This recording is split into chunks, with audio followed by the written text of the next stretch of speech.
নমস্কার বন্ধুরা, সমৃদ্ধি রান্নাঘরে আপনাদের সকলকে স্বাগত জানাই। আজ আপনাদের সাথে যে রান্নাটা শেয়ার করব অত্যন্ত জনপ্রিয় একটা রান্না, মুড়ির ঘন্ট।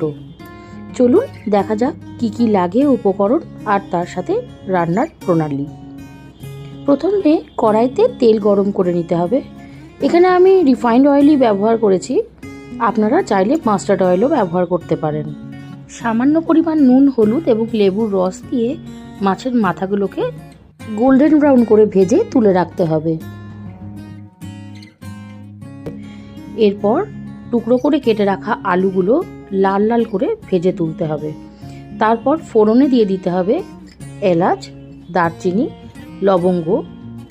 তারপর ধীরে ধীরে দিয়ে দিতে হবে আদা, কাঁচা লঙ্কার পেস্ট, সাথে টমেটো বাটা এবং রসুন বাটা। ভালো করে মশলা কষে নিয়ে তাতে অ্যাড করে দিতে হবে ভেজে রাখা মাছের মাথা আর আলু। খুব ভালোভাবে কষিয়ে নিয়ে ভিজিয়ে জল ছড়িয়ে রাখা গোবিন্দভোগ চালটা দিয়ে দিতে হবে।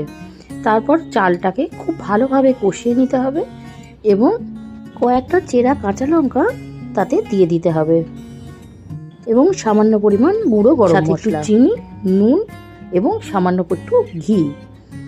ঠিক এইরকমভাবে গরম কষানো হয়ে গেলে দিয়ে দিতে হবে আন্দাজ পরিমাণ মতো জল। যে জলটা আমি দিয়েছিলাম সেটা আমি আন্দাজ অনুসারেই দিয়েছিলাম। আপনারা যে পরিমাণ চাল নেবেন ঠিক সেই অনুপাতেই জলটা দেবেন। ব্যাস, ফুটে উঠলে ঝরঝরে হয়ে নিলেই রেডি আমাদের মুড়ি ঘন্ট।